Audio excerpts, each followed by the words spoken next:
অন্নপ্রাশনের দিন রায় কিন্তু খুব সকাল সকাল উঠে পড়েছিল। মর্নিং। আর রায়ের দিদারাও কিন্তু সকাল সকাল তত্ত্ব নিয়ে হাজির।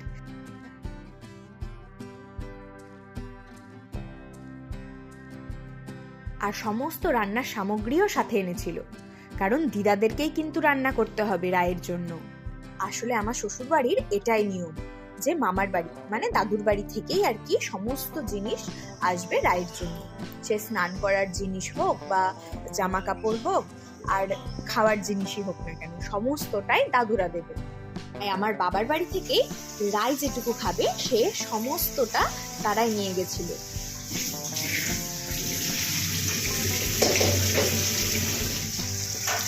দেখো রান্না বান্নাও কিন্তু সকাল সকাল শুরু করে দিয়েছে। আর আমরা ননদ দেওর বোন মিলে ব্যাকগ্রাউন্ডটা কিন্তু আগের দিন রাতেই সাজিয়ে রেখেছিলাম। কেমন হয়েছে বলো তো? আর রাই যে টাবটাতে স্নান করেছিল, টাব তো নয় থুরি, এটা হচ্ছে গামলা। এটা আমাকে বিয়েতে দানে দেওয়া হয়েছিল, তাই এটাকেই একটু ঘষে মেজে পরিষ্কার করে নিয়ে ফুল দিয়ে ডেকোরেট করে দিয়েছিলাম। অন্নপ্রাশনের আগের দিনই কিন্তু ওর একটু ঠান্ডা লেগে গেছিল, তাই সেদিন ওকে আর শ্যাম্পু সাবান এসব মাখিয়ে স্নান করাইনি, ভালো করে তেল মালিশ করে দিয়ে স্নান করিয়ে দিয়েছিলাম। স্নান করতে গেলে কিন্তু ও একটুও কাঁদে না, খুব মজা পায় স্নান করতে, জল পেলে আর উঠতে চায় না। আর এইটা হচ্ছে আমার সেজো পিসি। পিসি কিন্তু রাইকে সাজিয়ে গুছিয়ে রেডি করে দিচ্ছিল, আর দাদুর বাড়ি থেকে দাদুরা যে লেহেঙ্গা শাড়িটা এনেছিল সেটাই পরিয়ে দিচ্ছিল। দেখো শাড়ি পরে আমার মেয়েটাকে কি সুন্দর লাগছে, তাই না? আর আমাদের পাশেই যেহেতু একটা কালী মন্দির আছে, তাই ওই কালী মন্দির থেকেই কিন্তু রাইকে মুখে প্রসাদ খাইয়ে আনা হয়েছিল। আমার বাবা আর আমার বাবা ইনল শ্বশুর দুজনে মিলে গিয়ে কিন্তু রাইকে প্রসাদটা খাইয়ে এনেছিল। আর বাড়িতে তো মামাই ওর মুখে ভাতটা দিয়েছিল। মামা মানে আমার তো নিজের কোনো ভাই নেই, মামা বলতে আমার জেঠুর ছেলে, সেই কিন্তু রায়ের মুখে ভাত দিয়েছিল। আর ওদিকে বোন আর ননদ মিলে খাবারগুলো কিন্তু খুবই সুন্দর করে সাজিয়ে দিয়েছিল।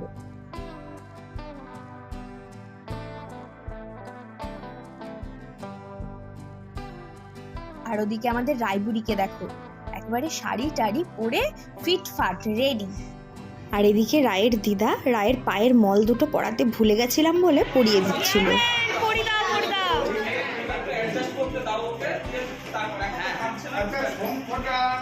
আমি তো সরাসরি ওর মুখে হাত দেওয়াটা দেখতে পাইনি, তাই ভিডিওতেই দেখেছি।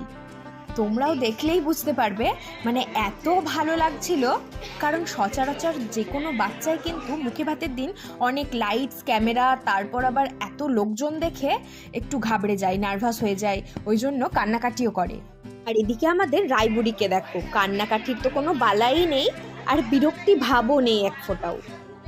ওকে যতগুলো খাবার আছে সব কিছু কিন্তু টেস্ট করানো হয়েছিল, আর ও সমস্তটাই কিন্তু টেস্ট করেছিল। ও তোমাদেরকে তো বলাই হলো না মেনুতে কি কি ছিল, শোনো তাহলে। ছিল গন্ধরাজ ঘোল, ভেটকি মাছের ফিশ ফ্রাই, স্যালাড, কাসুন্দি, ছিল এক থালা লুচিও, 7 রকমের ফল, এছাড়াও পোলাও, সাদা ভাত, লাল শাক, 7 রকম ভাজা, মাছ ভাজাও ছিল এক্সট্রা, আর ছিল ঘন মুগের ডাল, শাহি পনির, আলু ফুলকপির রোস্টও ছিল, এছাড়াও ভেটকি পাতুরি, কাতলা মাছের কালিয়া, আর ছিল বড় একটা কাতলা মাছের মুড়ো, এছাড়াও ছিল ফ্রুট চাটনিও। আর যেটা না হলে কিন্তু অন্নপ্রাশন সম্ভবই না, সেটা হলো পায়েস। 7 রকম মিষ্টিও আনা হয়েছিল আর দই।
দেখো এত বড় মাছের মাথাটা দেখে ধরতে যাচ্ছে।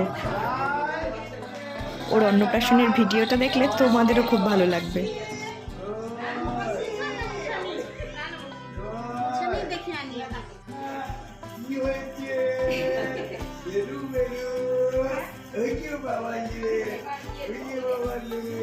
আর এই যে কি আনন্দ করে দই খাচ্ছে দেখো।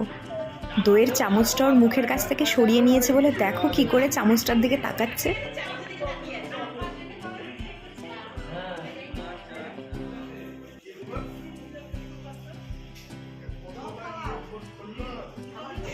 শেষের দিকে মেয়ের কিন্তু আমার খুব খিদেও পেয়ে গেছে আর ঘুমও পেয়ে গেছে, তাই মুখে ভাতটা সেরে নিয়েই আগে আমি ওকে খাইয়ে দিয়েছিলাম, তারপরে আশীর্বাদ পর্বটা হয়েছিল।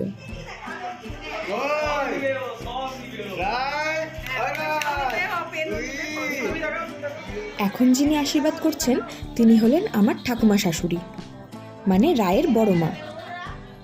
আর এই যে এটা আমার বাবা, মানে রায়ের দাদু।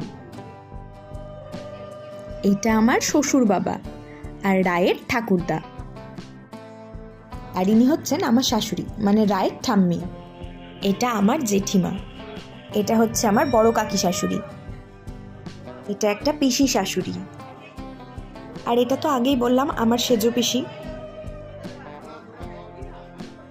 আর এই যে আমার মা, মানে রায়ের দিদা। আর এটা হচ্ছে আমার মেজ পিসি। এইটা আমার ছোট পিসি। এটা হচ্ছে আমার কাকিমা। আর আমার সব থেকে খারাপ লাগার জায়গা হচ্ছে এই দিন আমার মাসি আসতে পারেনি। রায় যখন হয়েছিল তখন হসপিটালে 8 দিন আমার মাসি কিন্তু আমাদের সাথে ছিল, কিন্তু দুর্ভাগ্যবশত আমার মাসির কোনো আত্মীয় মারা যাওয়ার জন্য মাসিদের অসহ্য চলছিল, তাই আসতে পারিনি। সবার আশীর্বাদ করা হয়ে যাওয়ার পর আমার বাচ্চাটাকে নিয়ে একটু ফটোশ্যুট করা হলো। তারপর এসব ফটোশ্যুট শেষ করে আমরা চলে গেছিলাম খেতে। আর রায়ের অন্নপ্রাশনের সারা দিনটা এভাবেই কাটলো।